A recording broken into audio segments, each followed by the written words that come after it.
महिलाओं से जुड़े मामलों को लेकर उत्तर प्रदेश महिला आयोग लगातार सक्रिय है और हमारे साथ में बात करने के लिए महिला आयोग की अध्यक्ष बबीता सिंह चौहान हैं।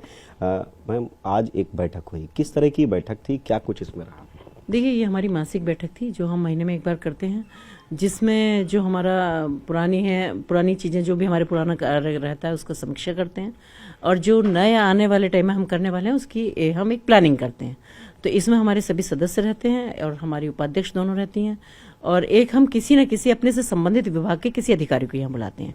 जैसा आज हमने समाज कल्याण विभाग को बुलाया था, उसका रीज़न ये भी है क्योंकि हम बहुत नीचे तक काम कर रहे हैं। जैसा आपको पता होगा कि इस वक्त महिला आयोग उत्तर प्रदेश के हर कोने में पहुंचता है, हर जिले के हर गांव के हम तहसील लेवल तक के काम कर रहे हैं। तो हमें लगता है कि हम कुछ और अच्छी जानकारी लें, जिससे हम कहीं ऐसा तो नहीं कि कुछ महिलाओं के और हमारे बीच में कुछ ऐसी चीज़ें हैं जिनको हम नहीं बता पा रहे, तो इसलिए हम किसी न किसी विभाग से अधिकारियों को बुलाते हैं वहाँ। अच्छा, आज की इस बैठक में महिला आयोग के सभी सदस्य और सब लोग मौजूद रहे।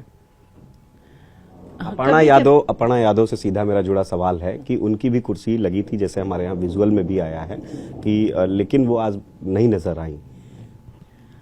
हाँ, कुछ रहा होगा उनका कुछ व्यक्तिगत कारण जिस वजह से वो नहीं आई, वरना तो आती हैं, हमेशा आती हैं, तो ऐसा कुछ नहीं है। कई बार कुछ अपने व्यक्तिगत कारणों की वजह से एक आध दो कोई एब्सेंट हो भी जाते हैं, तो आज वो भी उनका भी कुछ ऐसा रहा होगा। जिस तरीके से आप देख रहे हैं कि अपर्णा यादव के परिवार में एक समस्या चल रही है, तमाम तरह की चर्चाएं हो रही हैं, उसको लेकर आप कुछ क्या कहेंगे? क्योंकि आपके साथ वो काम कर रही है, सवाल इसलिए हम आपसे कर रहे हैं। देखिए, मुझे लगता है कि अगर आयोग से संबंधित हैं तो हम सब साथ हैं। बाकी जब व्यक्तिगत है और पारिवारिक कुछ चीज़ें हैं तो मुझे लगता है कि हमें इंटरफेयर भी नहीं करना चाहिए और उन चीज़ों को जिसके साथ है वही ज़्यादा उसको अच्छे तरह से समझ सकता है। तो मुझे लगता है क्योंकि वो एक बहुत निजी उनका मामला है, बहुत व्यक्तिगत है, तो वो ज़्यादा अच्छा उसको बता सकती हैं। तो अगर आपको वो मिलें तो आप उनसे बात करिएगा। जी, आप संपर्क करेंगी उनसे? अगर उन्हें मेरी ज़रूरत होगी तो मैं ज़रूर उनसे बात करूँगी। बिल्कुल जी।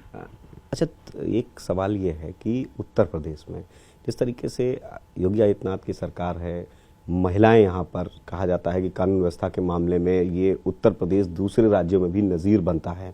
आप लोग लगातार सक्रिय हैं, आप बता रही हैं कि हमारा तहसील तक हम लोग काम कर रहे हैं। इसमें और क्या कुछ आपका नया प्रयोग रहेगा, क्या कुछ आप काम करेंगे जिससे महिलाएं और ज़्यादा सुरक्षित और बेहतर महसूस करें? देखिए, अगर मैं बात करूं आयोग के नाते, तो मैंने इतने सारे प्रयोग यहाँ किए हैं और जिसमें सभी में लगभग मैं सफल लगी। आप मुझे पहले दिन से लेकर आज तक मुझे कवर कर रहे हैं और इतने ऐतिहासिक काम हमने किए हैं अगर आयोग की बात की जाए कि जो कभी लोगों ने कल्पनाएं भी नहीं की थी। और उसमें महिलाओं के लिए नहीं है, वो पूरी फैमिलियों के लिए एक प्रोग्राम है सारे। और जबकि मैं कहूँगी कि मेरे पास जितने महिलाओं के फ़ोन आते हैं उतने जेंट्स के भी फ़ोन आते हैं कि आप बहुत अच्छा कर रही हैं। तो मुझे अच्छा लगता है कि मैं कुछ अच्छा कर पाती हूँ, तो मैं दिमाग मेरा दौड़ाती रहती हूँ कि मैं और क्या अच्छा कर सकती हूँ और ऐसी कौन सी चीज़ें हैं कि जो देखिए महिलाओं के लिए तो इसलिए भी है कि इससे पहले कभी महिलाओं के बारे में इतना नहीं सोचा गया था जितना इस सरकार में सोचा जा रहा है। तो मैं माननीय मुख्यमंत्री जी की बात करूं और उधर मैं अगर माननीय प्रधानमंत्री जी की बात करूं, तो आज आप देखेंगे कि कोई भी मंच ऐसा नहीं होता जहां से महिलाओं के लिए नहीं बोला जाता है, जहां महिला सशक्तिकरण की बात नहीं होती, जहां महिलाओं को आत्मनिर्भर बनाने की बात नहीं होती। तो उसी के तहत, क्योंकि आज इतनी योजनाएं भी हैं कि अगर हम उनको पूरी तरह से नीचे तक उतार देते हैं तो मुझे नहीं लगता कि कोई महिला अब आत्मनिर्भर होने से बचेगी।